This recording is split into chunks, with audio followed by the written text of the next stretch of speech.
नमस्कार। नई परख के राष्ट्रीय मुद्दा कार्यक्रम में आप सब लोग का स्वागत है। जैसा कि हम रोज प्रोफेसर रवि कुमार दुबे से बातचीत करते हैं देश की राजनीति के बारे में, उसी तरीके से आज फिर से हमारे साथ प्रोफेसर रवि दुबे मौजूद हैं और हम इनसे देश की राजनीति के बारे में कुछ प्रश्न करेंगे। जी, प्रोफेसर नमस्कार। नमस्कार। हालांकि शाम तक औपचारिक रूप से घोषणा नहीं हुई, लेकिन तकरीबन यह तय हो गया है कि आम आदमी पार्टी और कांग्रेस का गठबंधन हुँ। अंतिम चरण में है। क्या यह दिल्ली की राजनीति और जिन राज्यों में इसकी बात हो रही है, वहाँ की राजनीति पर कोई असरदार प्रभाव छोड़ पाएगा? देखिए, इसके अल्पकालीन प्रभाव भी पड़ेंगे और इसके दूरगामी प्रभाव भी पड़ेंगे। जैसा कि मैं पहले बार-बार कहता रहा हूँ कि आम आदमी पार्टी और कांग्रेस में तभी गठजोड़ हो सकता है जबकि उसको एक पैकेज डील की तरह किया जाए। मतलब कई राज्यों के लिए एक साथ किया जाए और मुझे लगता है कि ये देर से ज़रूर हो रहा है लेकिन अंततः हो रहा है। अंततः होते हुए दिखाई पड़ रहा है। आम आदमी पार्टी के प्रवक्तागण, उनके नेता भी इसको स्वीकार कर रहे हैं और कांग्रेस भी इसको स्वीकार कर रही है। जैसे दिल्ली के अंदर 4 और 3 का प्रतिशत है इनका। उसके बाद जहां तक मेरी जानकारी है, इन्हें गुजरात में 2 सीटें देने के लिए कांग्रेस तैयार हो गई है और उसमें एक सीट तो भरूच की है, जिसमें अहमद पटेल, स्वर्गीय अहमद पटेल की बेटी दिलचस्पी दिखा रही थी, वो वहां से लड़ना चाहती थी। और अ, दूसरी सीट भावनगर की है, दूसरी सीट भावनगर की है।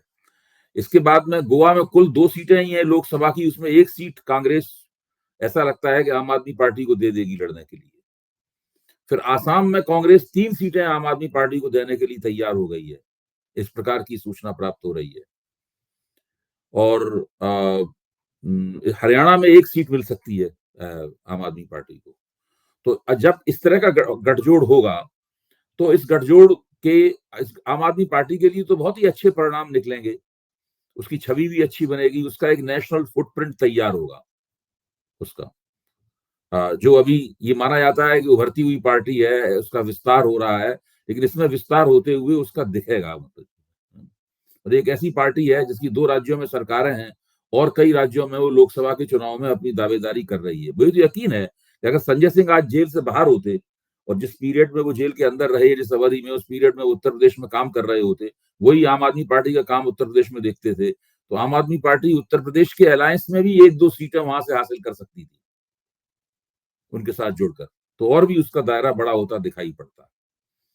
तो कांग्रेस ने एक तरह से देखा जाए तो 2 बड़े जबरदस्त कदम उठाए हैं। एक तो उन्होंने उत्तर प्रदेश में समाजवादी पार्टी के साथ में अपना सीटों का तालमेल पक्का कर लिया है, जिस पर हम लोग कल चर्चा कर चुके हैं। इसके आज आम आदमी पार्टी का तालमेल पक्का होता हुआ दिखाई पड़ रहा है। कुछ तालमेल पक्का हो गया है, कुछ के बारे में बातचीत चल रही है, जो हो सकता है कि कल या परसों तक, माना जा रहा है कि 28 तारीख तक ये लोग सभी तरह के तालमेल पूरे कर लेंगे और कर भी लेना चाहिए, क्योंकि मार्च के प्रथम सप्ताह में या 10 तारीख तक तो चुनाव की घोषणा हो जाएगी।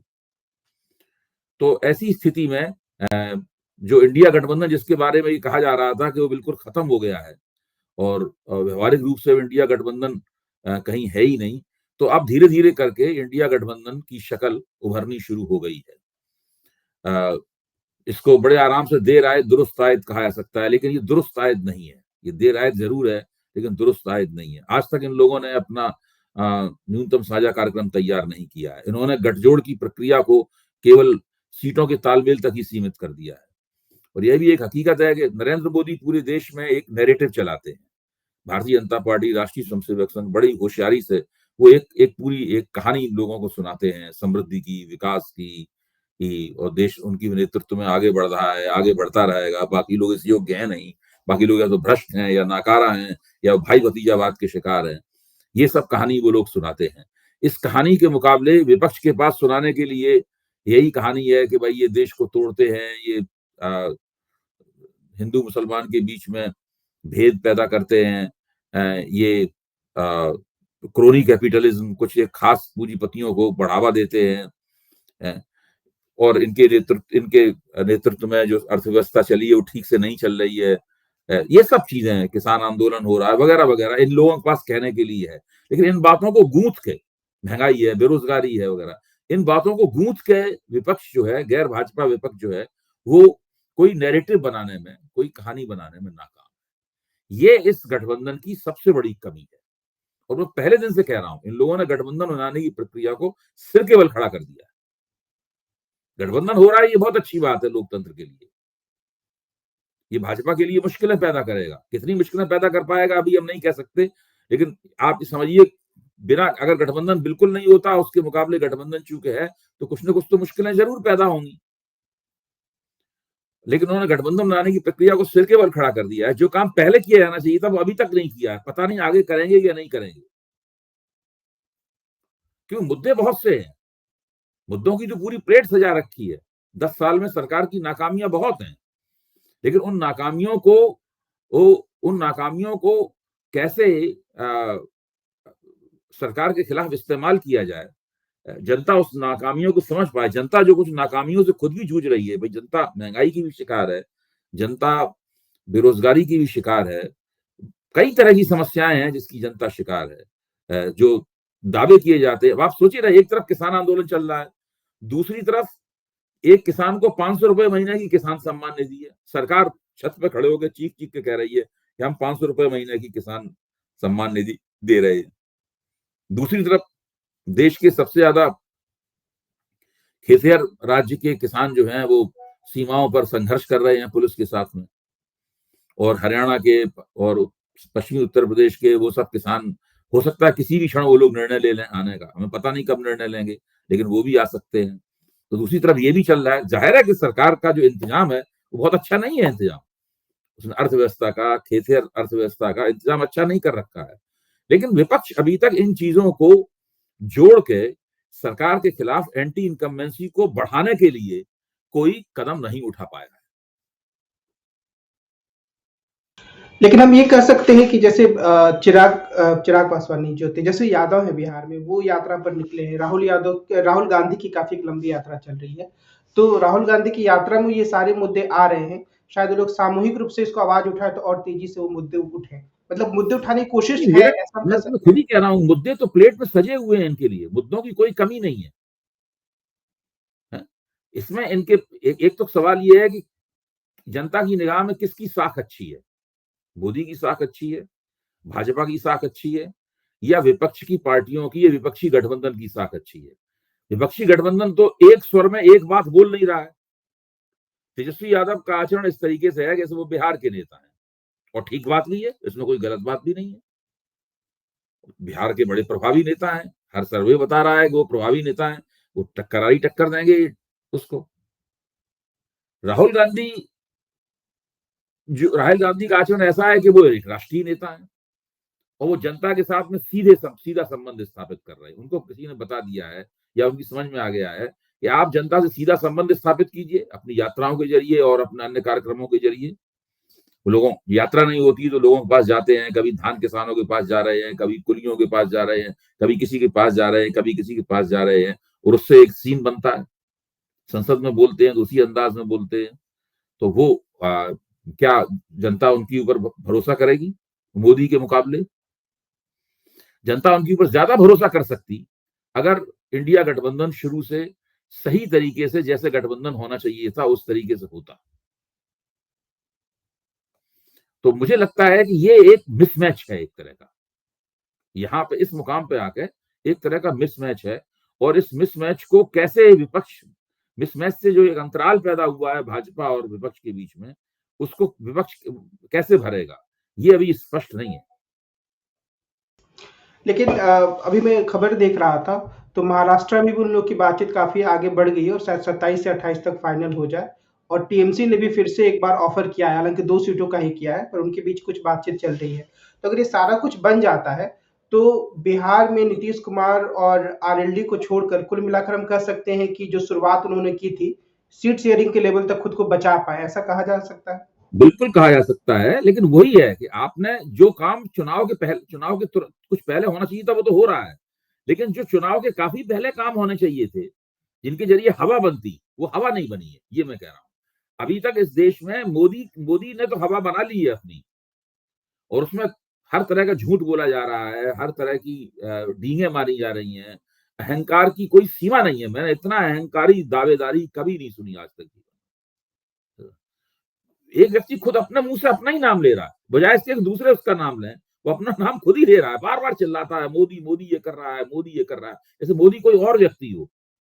अन्य पुरुष जिसको बोलते हैं ना व्याकरण में, अन्य पुरुष में बोल रहा है लगातार। और फिर मीडिया, और मीडिया भी उसको उठा के लगातार प्रचार कर रहा है, उसका जो इलेक्ट्रॉनिक मीडिया है वो भी उसका लगातार प्रचार कर रहा है। इस तरह का पूरा माहौल बना हुआ है मोदी की तरफ से।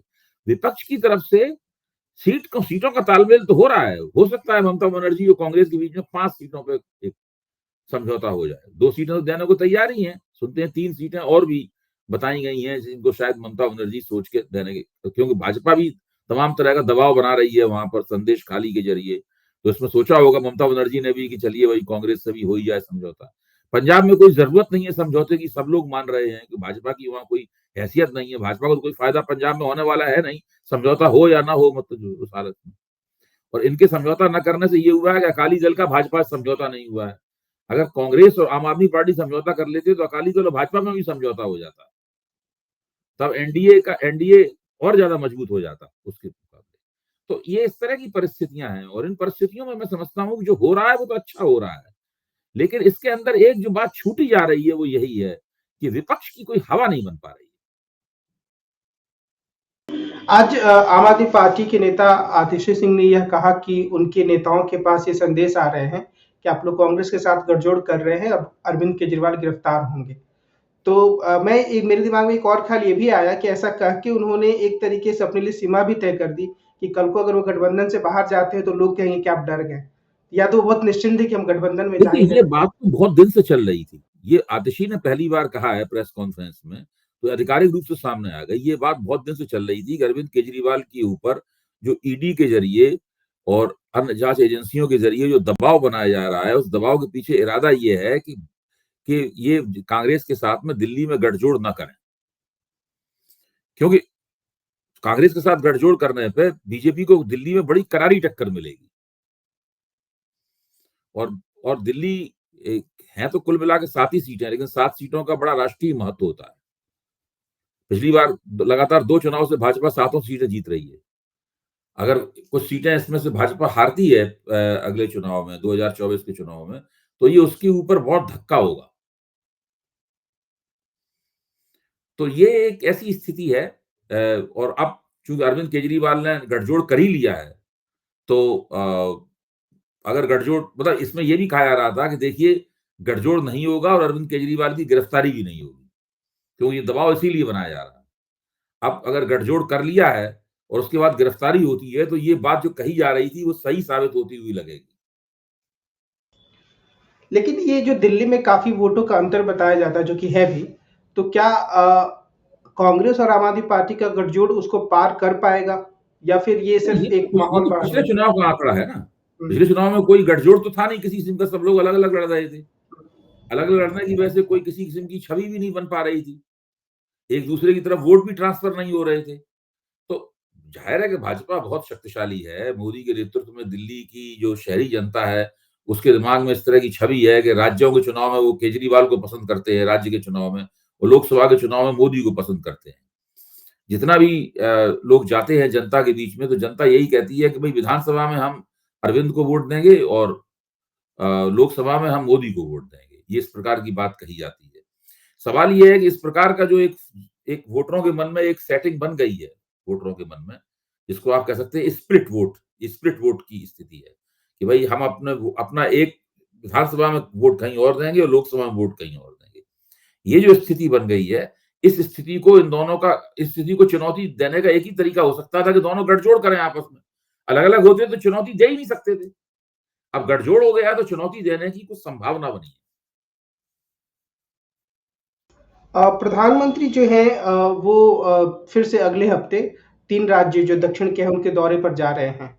मेरे मन में ये ख्याल आया, और मैं इस पे आपकी टिप्पणी चाहता हूँ कि कम से कम वो कोशिश काफ़ी कर रहे हैं कि दक्षिण में उनका, जहाँ वो कहीं कहीं नहीं है, वहाँ पर उनका प्रभाव जमे। हम इसको देख सकते हैं कि शायद ये सफलता की कुंजी भी साबित हो सकती है अगले चुनाव में। ये इस वक्त जो कोशिश कर रहे हैं ना, इसका प्रभाव अगले चुनावों में तो हो सकता है। भाई अभी आप जा रहे हैं वहां पे, इसका प्रभाव तुरंत नहीं पड़ेगा। तुरंत पड़ने के लिए जिस प्रकार का आधार चाहिए होता है, वो आधार वहां पे है नहीं भाजपा के पास। राष्ट्रीय स्वयंसेवक संघ का काम राज्यों में है कुछ वहां पे, लेकिन उसका वो जनता का उस हिसाब से हिंदुत्व की राजनीति में राजनीतिकरण नहीं कर पाया है। दूसरे जो वहां की जो जनसंख्या मूलक विन्यास है दक्षिण भारत के प्रांतों का, वो भी भिन्न तरह का विन्यास है। वहां पर हर जगह हिंदू बनाम मुस्लिम कर पाना बड़ा मुश्किल है, हिंदू ध्रुवीकरण कर पाना बहुत मुश्किल है। भाजपा हर जगह हिंदू ध्रुवीकरण करने के हथकंडे से जाती है। केरल में तो बहुत कोशिश की गई है इस बात की, लेकिन उस तरीके से चीज बनती नहीं है कोई, तो भाजपा की अभी तक बन नहीं पाई है। जो इंडिया गठबंधन था उसमें कई तरह की समस्याएं थी, अब लग रहा है कि सुलझ जाएंगी। तो क्या उसमें हम कांग्रेस के रुख में आए बदलाव को भी एक जिम्मेदार मान सकते हैं? क्योंकि जहां मध्य प्रदेश के विधानसभा चुनाव में वो कुछ सीट नहीं देना चाहते थे, वहां उन्होंने एक लोकसभा सीट दे दी। हरियाणा में ये बात हो रही है कि वो एक लोकसभा सीट आम आदमी पार्टी को दे देंगे। तो क्या ये कह सकते हैं कि कांग्रेस अपने आप को काफी बदल पाई है इन दिनों में इतने झटकों के बाद? नहीं, ये तो लग रहा है कि कांग्रेस ने अपने रुख में परिवर्तन किया है, लेकिन ये मेरे लिए बड़ा रहस्य है कि परिवर्तन करने में इतनी देर कैसे लगाई। जब मेरे जैसा व्यक्ति जिसको चुनाव लड़ने का कोई अनुभव नहीं है, जो केवल राजनीति की समीक्षा करता है, राजनीति से थोड़ा दूर खड़े होकर, जब उसको ये सब बातें पता थी, आपको पता थी, आप राजनीति शास्त्र के विद्यार्थी हैं और सब लोग इस बात को कह रहे थे, तो कांग्रेस ने इस काम में इतनी देर क्यों लगाई? ये बात अपने आप में हैरत में नहीं डालती? भाई इसके पीछे क्या है इतनी देर लगने के पीछे? जब आपने पूरी फिजा बिगाड़ दी, जो फिजा आपके पक्ष में बन रही थी, जब सितंबर 2022 में 22 से जो शुरू हुआ गठजोड़ बनना, विपक्ष का गठजोड़ बनना, तो एक माहौल बनना शुरू हुआ। कांग्रेस ने तो जिस तरह से काम किया उसे धीरे धीरे करके वो माहौल बिगड़ गया।